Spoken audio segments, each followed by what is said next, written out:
प्रिय दर्शकों, इंजीनियरिंग अनुप्रयोगों में यूएवी पर पाठ्यक्रम में आपका स्वागत है।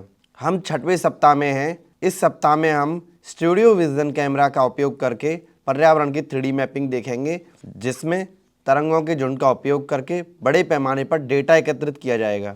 इसके द्वारा प्रतिक्रिया के तहत वित्त पोषित है। यह योजना 2021 में पूरी हुई थी।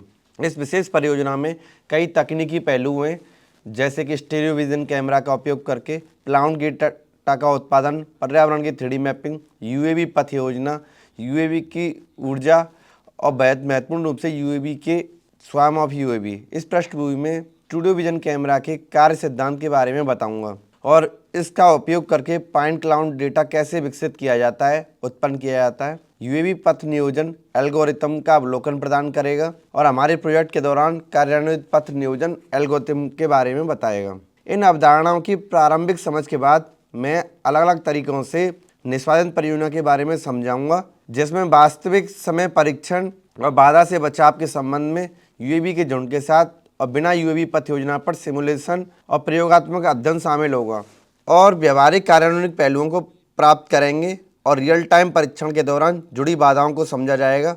और निश्चित रूप से पर्यावरण 3D मैपिंग के लिए यूएवी को तैनात करने और एक शानदार सीखने का अनुभव होगा। इन अवधारणाओं की प्रारंभिक समझ के बाद मैं अलग अलग तरीकों से निष्पादित परियोजनाओं के बारे में समझाऊंगा, जिसमें वास्तविक समय परीक्षण और बाधा से बचाव के संबंध में बाधाओं और यूएवी के झुंड के साथ बिना यूएवी पथ योजना पर सिमुलेशन और प्रयोगात्मक अध्ययन शामिल होगा और व्यवहारिक कार्यान्वयन पहलुओं को प्राप्त करना और रियल टाइम परीक्षण के दौरान जुड़ी बाधाओं को समझना और निश्चित रूप से पर्यावरण 3D मैपिंग के लिए यूएवी को तैनात करने पर शानदार सीखने का अनुभव होगा। विशेष रूप से यूएवी के झुंड के लिए सीखने का एक सुखद और अद्भुत सप्ताह होगा। विशेष सत्र में स्टीरियो विजन कैमरा के बारे में परिचय करेंगे। इसलिए सामान्य तौर पर हमने पॉइंट क्लाउड डेटा के संग्रहण के लिए लेडार के बारे में देखा है। अधिकांश समय लेडार्स बहुत महंगे होते हैं और उस तरह का खर्च वहन करने में हम सक्षम नहीं हो सकते।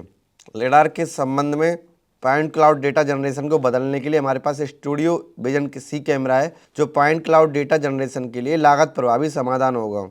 इसलिए इस स्टीरियो विजन कैमरा का उपयोग करके इस विशेष क्षेत्र पर हम काम कर रहे हैं। 2011 में हम से 2019 में इस विशेष स्टीरियो विजन कैमरे पर काम किया, जब हमने इस वित्त पोषित परियोजना की शुरुआत की थी। इसलिए विशेष पहलू हमने अपने यूएवी मैपिंग के दौरान विकसित किया है और इस तरह के स्टीरियो विजन कैमरे पॉइंट क्लाउड डेटा उन लोगों को इकट्ठा करने के लिए कैसे उपयोग होंगे, पॉइंट क्लाउड डेटा को हम कैसे मैप करते हैं।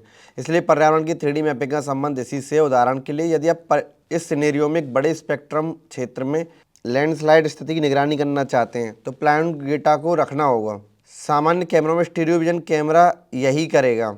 उसके पास केवल XY निर्देशांक होंगे और स्टूडियो कैमरे के मामले में हमारे पास XY और Z निर्देशांक होंगे, जिससे आपको त्रिआयामी वातावरण मिलेगा, जिसमें सामान्य के मामले में HD कैमरा आपको 2D वातावरण मिलेगा। इसलिए HD कैमरा और स्टूडियो विजन कैमरा के बीच यही बुनियादी अंतर है। तो यह वही है जो हम प्रारंभिक समझ के रूप में देखने जा रहे हैं। तो किस प्रकार के स्टूडियो विजन कैमरा उपलब्ध हैं, स्टीरियो कैमरे के प्रकार क्या हैं, उनकी कार्य प्रकृति क्या है, इसलिए इस विशेष सत्र में हम यही देखने जा रहे हैं। यह विशेष प्रकार है स्टीरियो विजन कैमरे में हम सक्रिय स्टीरियो विजन कैमरा और निष्क्रिय स्टीरियो विजन कैमरा मिले हैं। उदाहरण के लिए इस विशेष सक्रिय स्टीरियो कैमरा में आपको 2 कैमरे मिले हैं और आपके पास एक बाहरी प्रकाश स्रोत होगा। उदाहरण के लिए किसी प्रकार के प्रकाश स्रोत का उपयोग कर सकते हैं हम। एक प्रोजेक्टर या लेजर, जो भी प्रकाश स्रोत है, उसमें उचित रोशनी होनी चाहिए, जिससे वह विशेष छवियों को कैप्चर करने में सक्षम होगा। और स्टीरियो विजन कैमरा की मांग करता है और आपके पास उचित रोशनी का वातावरण होना, जिसमें आप 2 कैमरा, दायां कैमरा और बायां कैमरा, दोनों को उत्पन्न करने में सक्षम हो। जैसा कि आप देख सकते हैं, यह बहुत महत्वपूर्ण है।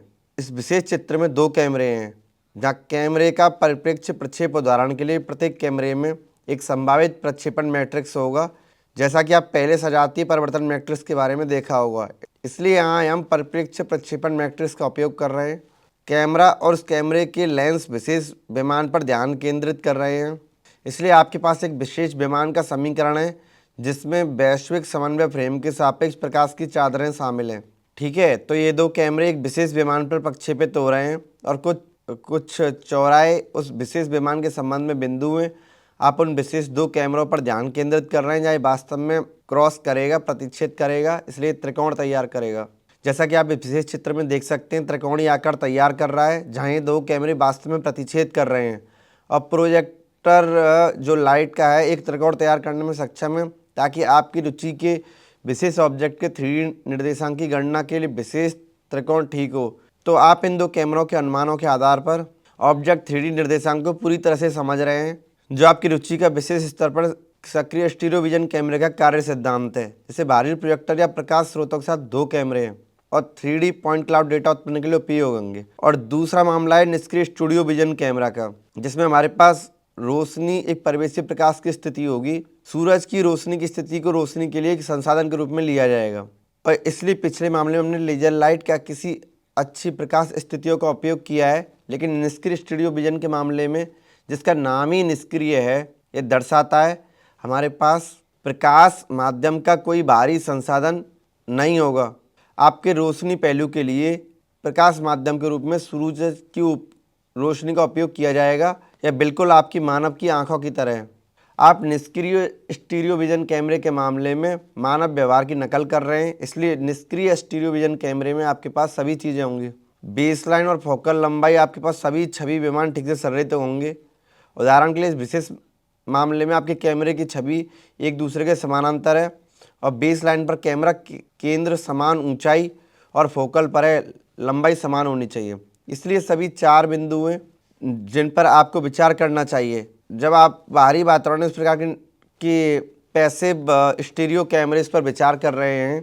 उदाहरण के लिए इस विशेष स्टीरियो कैमरे से सुसज्जित आपका यूएवी बाद में सभी बिंदु क्लाउड डेटा प्राप्त करने में सक्षम होगा। इन 4 बिंदु को पूरा करने पर क्लाउड डेटा उत्पन्न कर पाएंगे और अच्छे परिवेश प्रकाश स्थिति भी होनी चाहिए, जो कि बहुत महत्वपूर्ण है। इस बारे में अधिक विवरण बताऊंगा और विशेष रूप से स्टीरियो विजन कैमरा कैसे निष्पादित होता है और पैसिव स्टीरियो विजन कैमरा किस समय अलग अलग परिवेश स्थितियाँ क्या हैं। आप जानते हैं हमने इस विशेष पॉइंट क्लाउड डेटा का निर्माण क्यों किया है, हमने इस विशेष समय का निर्माण क्यों किया है, इन सभी पहलुओं को जाने मैं भविष्य के सत्रों में विस्तार से बताऊंगा। इसलिए इस विशेष सत्र में केवल निष्क्रिय और सक्रिय स्टीरियो कैमरा को समझने के बारे में देखूंगा। जो आप बायां दायां दृश्य देख सकते हैं, जिसे आप देख रहे हैं एक विशेष वस्तु प्रक्षेपित कर रहे हैं हम, इसलिए हम सभी बाएं की तरफ काट रहे हैं और दाएं को IE में प्रतिच्छेदन बिंदुओं को एकत्रित किया जाता है। इसलिए प्रतिच्छेदन बिंदुओं को इस अर्थ में एकत्रित किया जाता है कि विशिष्ट बिंदुओं पर किसी विशिष्ट वस्तु के लिए 3D बिंदु क्लाउड डेटा एक समन्वय प्रणाली के संबंध में एकत्रित हो, ताकि आप यही देख सकें कि बाएं छवि और दाएं छवि आप इन दो बाएं और दाएं कैमरों से रुचि की विशेष वस्तुओं को देखने में सक्षम हो। ठीक है, तो निष्क्रिय stereo vision passive stereo vision camera यही काम कर रहा है, इसलिए सभी कैमरे त्रिकोणासन सिद्धांत के अनुसार काम कर रहे हैं। मैं बस यह अवलोकन दूंगा कि त्रिभुज सिद्धांत कैसा है, जो कि मैंने बताया था कि पहले ही त्रिभुजों के निर्माण के बारे में, जहाँ बाएं कैमरे और दाएं कैमरे में आपका प्रकाश स्रोत टकरा रहा है और ये त्रिकोण बना रहा है। आप उन संबंध के बारे में 2 त्रिकोण देख सकें और वैश्विक समन्वय प्रणाली, ताकि आप नीले रंग के त्रिकोण और लाल रंग के त्रिकोण को देख सकें। ठीक है, इसकी फोकल लंबाई और परिप्रेक्ष्य प्रक्षेपण के संबंध में आप इन 2 त्रिकोणों को परिभाषित करने में सक्षम होंगे। इसलिए इन 2 त्रिकोणों के समान हम त्रिकोण की अवधारणा उपयोग करने जा रहे हैं। उदाहरण के लिए विशेष कैमरे की आप फोकल लंबाई और दोनों सिरों के बीच की दूरी दैट इज़ O12। उदाहरण के लिए OL2 वह बाएं और दायां कैमरा है, आपके पास वह दूरी है जो फोकल लंबाई और 2 बाएं कैमरों के बीच की दूरी है, यानी T। इसलिए जहां हम Z के समन्वय का अनुमान लगाने में सक्षम हैं, इसलिए वह महत्वपूर्ण पैरामीटर है जिसे असमानता कहा जाता है। असमानता की परिभाषा बीच की स्थिति में अंतर है 2 छवियों में संबंधित बिंदुओं का क्या मतलब है। यदि हम एक विशेष बिंदु को प्रक्षेपित कर रहे हैं तो आपके पास एक बायां कैमरा और दायां कैमरा है, आप एक विशेष बिंदु के साथ प्रक्षेपित कर रहे हैं। इसलिए यदि इन 2 बिंदुओं के बीच एक छोटा सा अंतर है, उसे डैस्पेरा कहा जाता है। हम एक ही वस्तु के आपकी रुचि के 2 बिंदुओं की दूरी का अनुमान लगा रहे हैं।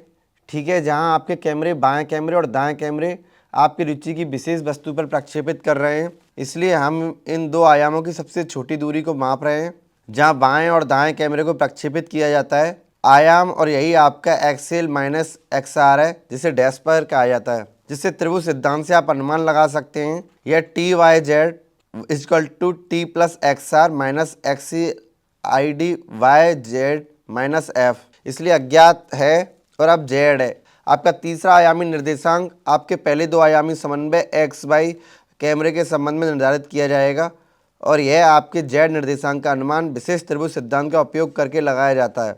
इसलिए स्टीरियो विजन कैमरा XY और जेड निर्देशांक उत्पन्न करने में सक्षम होगा और विशेष सूत्र के आधार पर हम ठीक त्रिकोणीय सिद्धांत के आधार पर पहुँचे हैं। इसलिए यह प्रकार स्टीरियो विजन कैमरा के दौरान पॉइंट क्लाउड डेटा उत्पन्न हो सकता है जब हम स्टीरियो विजन कैमरे के साथ यूएवी उड़ा रहे हैं। तो हम इस प्रकार के पॉइंट डेटा उत्पन्न कर रहे हैं और क्लाउड डेटा